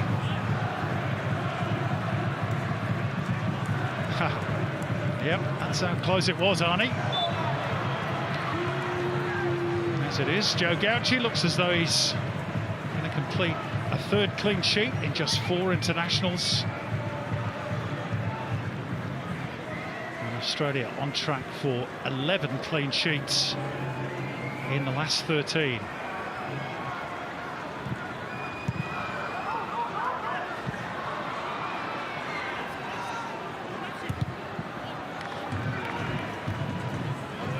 Check of the watch from the Saudi official. This is probably going to be the last attack. It's Mustafa Zidane and Irvine, and then across the face of goal, and Zidane is then offside.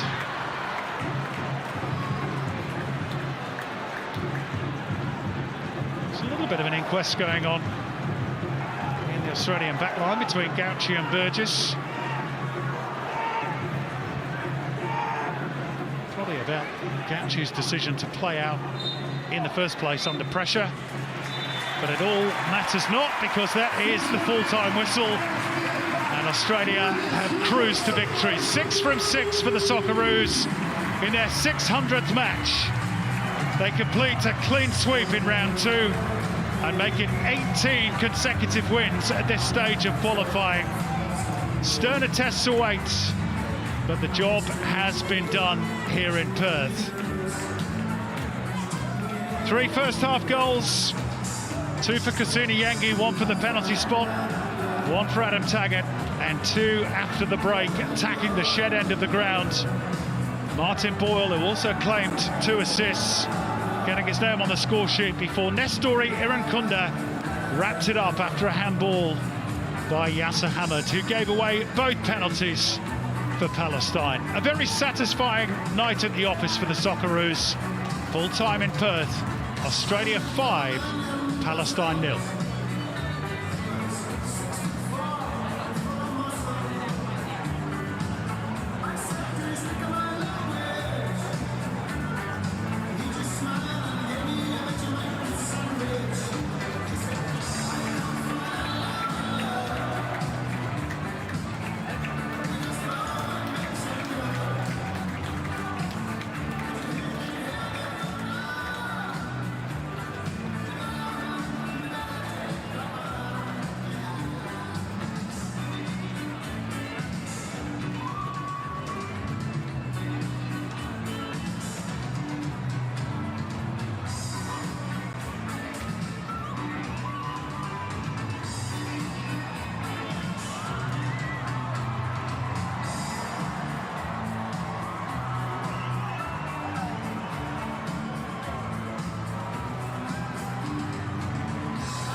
It's nice to see some fresh faces, different combination of players, and obviously it's working. So the squad as a whole is really gelling well. Congratulations, big night, hey?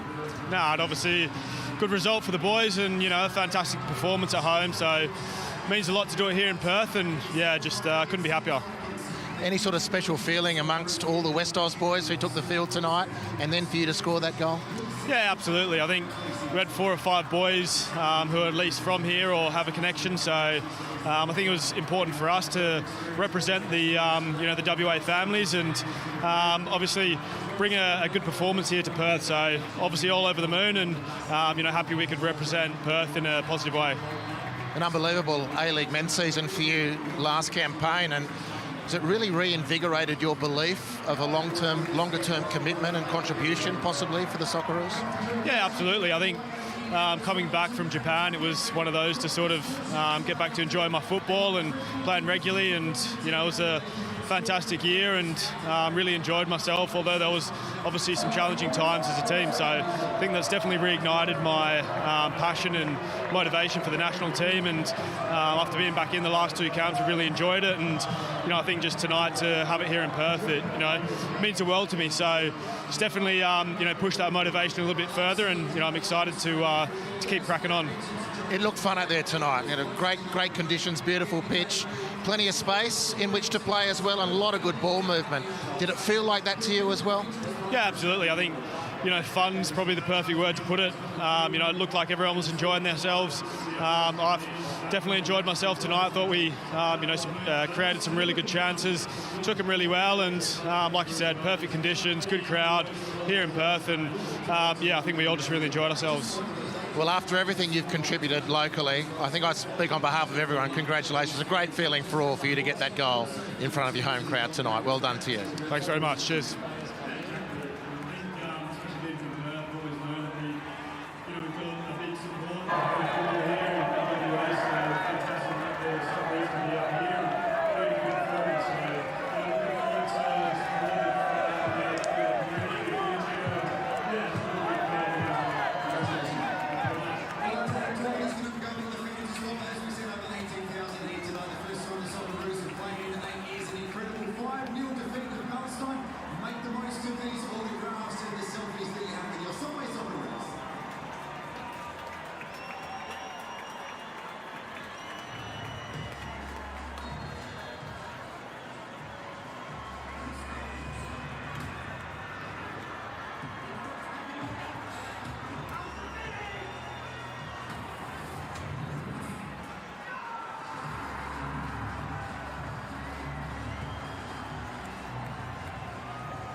Michelle, a difficult night on the scoreboard, but Palestine played with plenty of spirit. Is that how you felt? Yeah, of course. It was a very difficult game for us. We traveled along. It was a long trip, but we did our best. Australia is a very good team. And so then you look at tonight with the view to the next round of qualifiers. Very exciting for Palestine. It's a huge achievement even this far. What does the team learn out of tonight for the next round of qualifying? Of course, Australia is a big test for us. We can learn from our mistakes. It's going to be a tough games up front. It's going to be the same level for Australia, so I hope we learn a lot from this game. And from Palestine's approach tonight, was there a slight change in the way you took to the game? Maybe a little bit more open, a bit more forward, a bit more expansive, with a view to the next round of qualifying? No, to be honest, it was like the first time in many games we play in 5 in the back, so it was a test for us. Maybe we can play like that in another game, so we just learn from this game. Well, congratulations on everything the team has achieved, and we wish you well in the future. Thank you very much. Thank you, my friend. Good luck. Andy, apparently everything we're doing is going to be in ISO, so we don't need it. It's off the wall now, so you can go.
flick by Leckie. Well, this first of the second half, and Yengi's speed takes him clear. Big chance for 4. They're queuing up. Martin Boyle couldn't miss.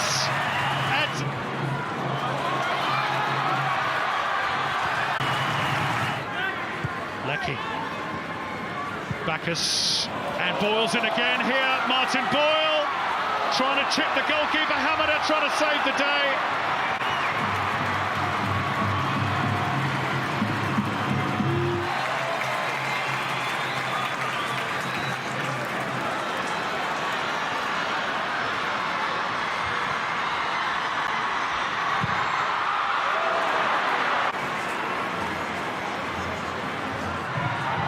Farawi. Gobert. Willing runner into the channel. Through the legs of Iran Kunda too. Good turn and shot from Mustafa Zidane. And they work that well, Palestine. That's very funny. Metcalf's delivery in towards the near post. Yeah, well, that's... Again, steps up, and this time sends the keeper the wrong way. Here come the backflips. Goals for Australia for Nestori Irankunda.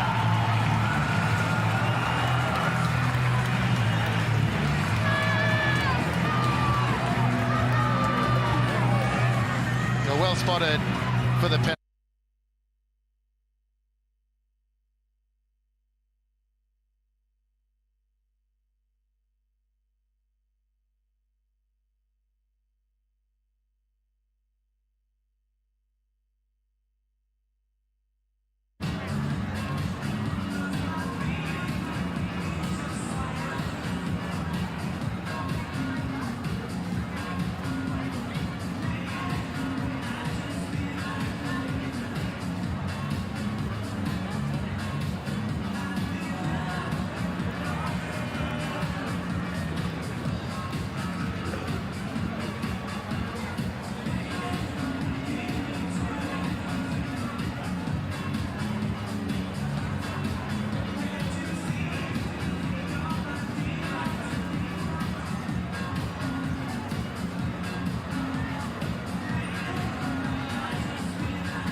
To go on the clock here at HBN Park to your Subway Socceroos. Have to say farewell. 5 minutes.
thumb in there, yeah, like that, and then left out, right in. Yeah, so someone has to check up on where you did. Yeah, it's the director. Oh, far out. The director's in the hub in Melbourne.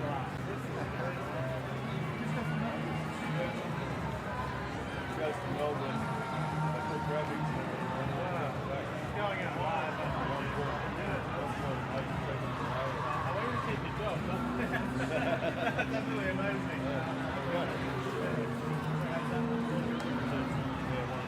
Right in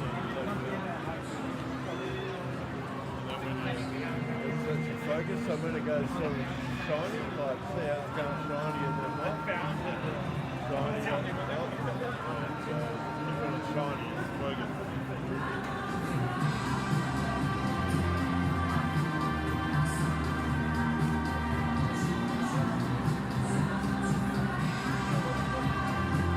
So if you zoom right in on something, then do your focus to sharp.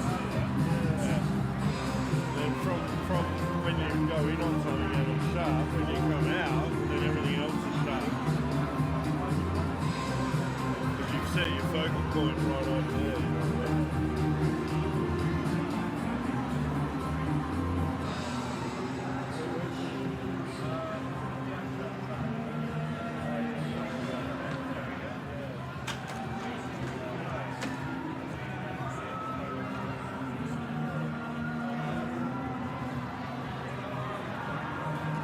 Yeah, they might be wondering if you've had a stroke or something. Like, what are you doing? No, they know because it's like how they're probably going, oh yeah. Excuse me, Some country on there.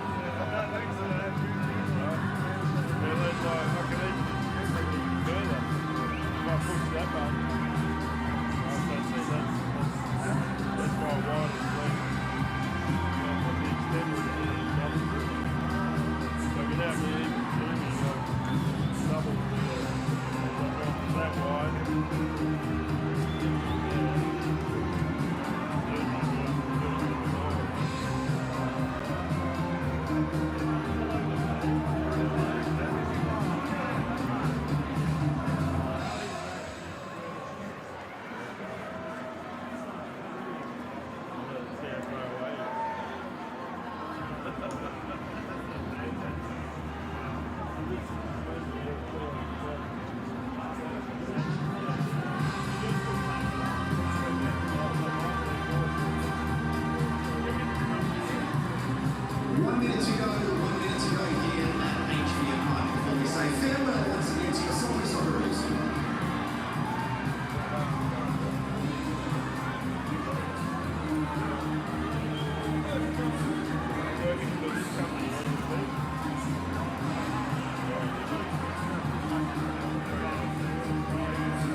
that wraps up our signing session here at HBF Park. Thank you so much for joining us on this Tuesday night. Your Subway Socceroos getting the win 5-0. Thank you. We'll see you next time.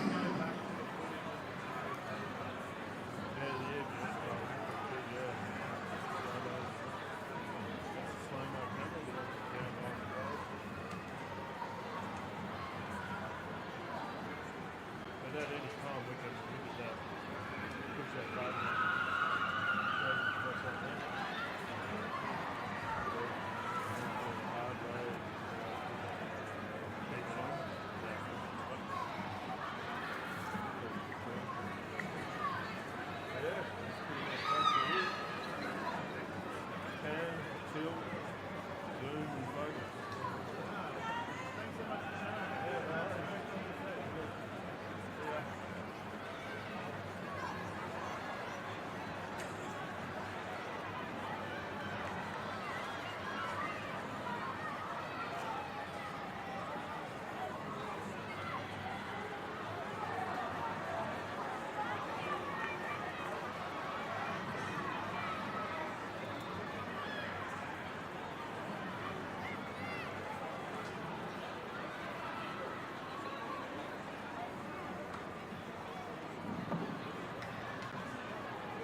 تحكي جمله وقف هنا راحت هذا لا بدي الصوره على التنسيق هذا الكورديناتور. Are you ready to go? I will translate.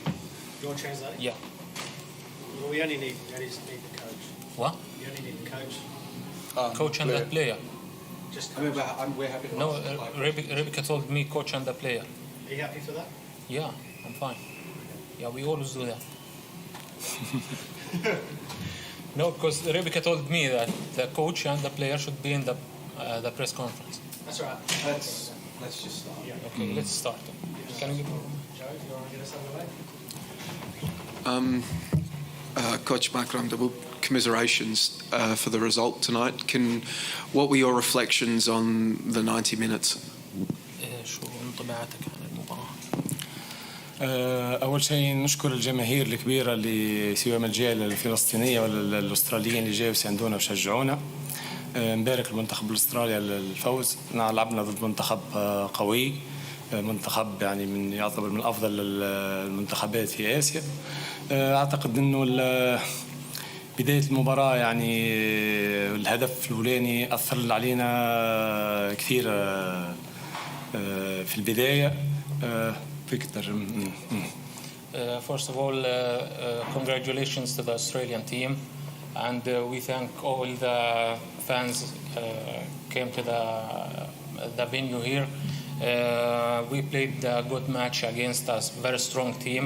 The first goal affected us so much. بعد يعني نتصور احنا في فترات وصلنا وحققنا بعض الفرص، لكن كما حكيت الأغلاط الفردية وضربات الجزاء بصراحة يعني دخلنا في النرفزة. كما قلت إن المباراة هي تحضيرية، غادينا فكرة على أغلب اللاعبين اللي شاركوا اليوم، وعلينا العمل كثير للفرح القادم إن شاء الله. We made some chances sometimes of the match, but as the captain said before, the first goal affected us so much and the penalties. But this is a match to prepare the team and to see how the new players are playing. حكي على الهفوات الفردية and the personal mistakes by some players. Coach, your qualification campaign doesn't end tonight. You will be in action again in September against Asia's best teams. Is tonight a good opportunity for your players to see this is the quality that they will be facing every single game that they will need to beat to make a World Cup? المرحلة الجاية من التصفيات راح تلعب ضد فرق آسيوية قوية. المباراة اليوم هي اختبار وفرصة للاعبينك يشوفوا المستوى العالي من المنتخبات اللي راح يلعبوا معها في الفترة الجاية. أكيد يعني المباريات يعني كما نحكي أنا حكيت أنا أستراليا، اليابان، كوريا الجنوبية، يعني حتى السعودية، هذه الفرق يعني إيران فرق المستوى الأول، فرق قوية جدا، لكن نحن عندنا منتخب جيد. إذا يكون كامل المجموعة متاعنا موجودة ونكون في أفضل جاهزية قادرين إنه يعني نكونوا ندية. يعني المباراة اليوم مش مقياس كما حكيت، ما فماش رهان، في كثير من الغيابات. أعتقد احنا في قبل كأساسي عملنا مباريات مع السعودية مع أوزباكستان وعملنا مباريات أفضل. إن شاء الله يعني إذا المجموعة كما حكيت الكل تكون موجودة وما تكونش غيابات، تكون أفضل جاهزية، قادرين يعني نعملوا نتائج طيبة إن شاء الله. For sure, we will play against a very strong teams like Australia, Japan, South Korea, Saudi, Iran. But we have a good team, and if the team is, if we have the whole squad, we will play very good against them. Coach Taboo, it seemed like the first goal shouldn't have been a penalty, and the third goal was offside. What were your thoughts, and how upset were you? You seemed pretty upset on the sidelines. الجول الأول مش بلنتي والجول الثالث. شوف الحكم هو بشر، والبشر يعني كما نقولوا يعني ممكن يصيب ممكن يخطأ، لكن بصراحة يعني الأهداف هذوما الاثنين، خصوصا الهدف الأول احنا بداية المباراة بدينا مستحوذين ويعني هاجمنا، أثر كثير على موليناتنا، وخصوصا الحالة الذهنية اللعيبة تنرفزوا يعني كثير يعني، وصارت في أكثر عصبية وخرجنا شوية من المباراة يعني صراحة. لكن كما حكيت إنه هذا يعني بشر يغلطوا بس هذا درس لنا كمان في المستقبل باش نعرفوا كيفاش نتعاملوا مع المباريات. Yeah, the referee is finally he's a human and he could be mistaken sometimes. For sure, the 2 goals affected us, especially mental. And as he said, the referee could do some mistakes sometimes. And just from a player's perspective, it seemed like that the crowd was mostly on Palestine's side, which is quite unusual for a game in Australia. What did you make of the support and how much did that help you during the game? It's affected us a lot. Especially you get like extra power through the whole game, and even it stands 1-0 to Australia or 2-0 to Australia. When we do something good, we get it from the fans also, I think, and they get us positive energy. So it means a lot. Coach, what does the next few months look like for you and your side now as you prepare for the challenges of the next phase of qualification?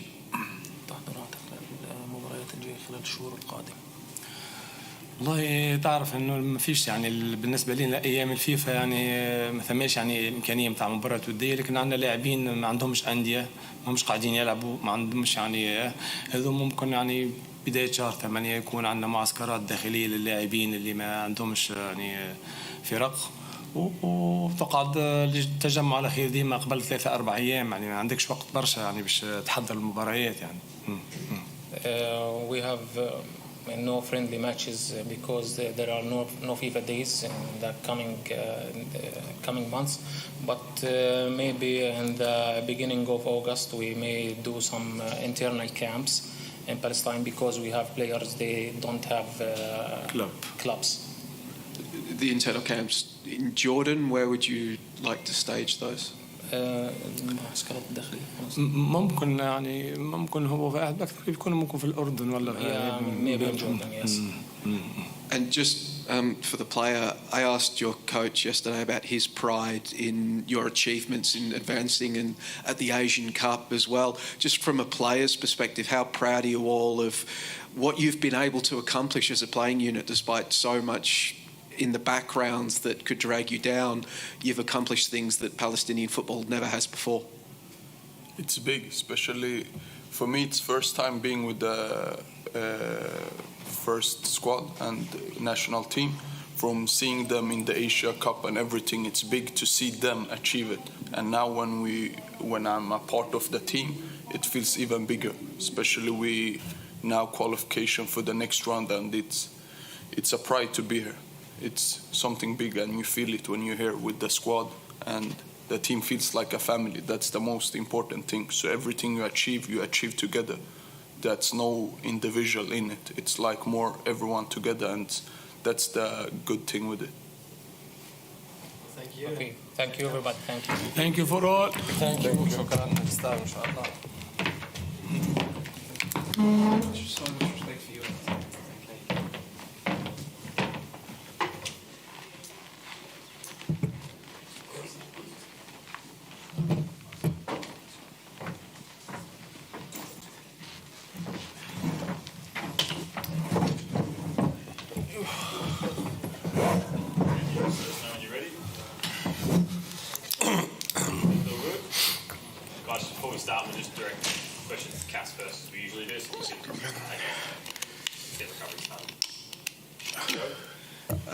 Well, Cass, mate, congratulations on a brace, but even for 2 of the other goals as well, your pressing helped set it up, and then you're playing through the pass. Do you reckon that's your best game in a Socceroos shirt? Yeah, probably. That's the game that I've scored the most goals, which is what I'm meant to do. So, yeah, and I was involved in quite a bit. So, yeah, it was a good game, but I still had some sloppy touches and some things that I can improve on for sure. Obviously, there's been a lot of talk who's going to be the striker for the Socceroos. There's a lot of options there. Everybody's competing with each other. Do you think this is the night where you've stuck your hand up and you've let your coach know that next phase of qualifications, mate, you want me starting as your 9? Yeah, I think every day and every training I have to continue to prove myself. One game at a time. I scored some goals today and then contributed quite a bit to the performance of the team, which is important. But yeah, that's, my job is just to go out there and then try my best and contribute to the team. And if I'm playing well and being successful, then I'm sure Arnie will reward me. And some pretty fancy footwork there for your second goal. Can you take us through what was going through your mind at that point? I just saw Boyley with the ball and just kind of peeled off, the other centre-back and kept my body open, hoping that he'd play me the ball. And when he did, I turned and kept the ball close to my body, and I knew the defender was going to come in hard. So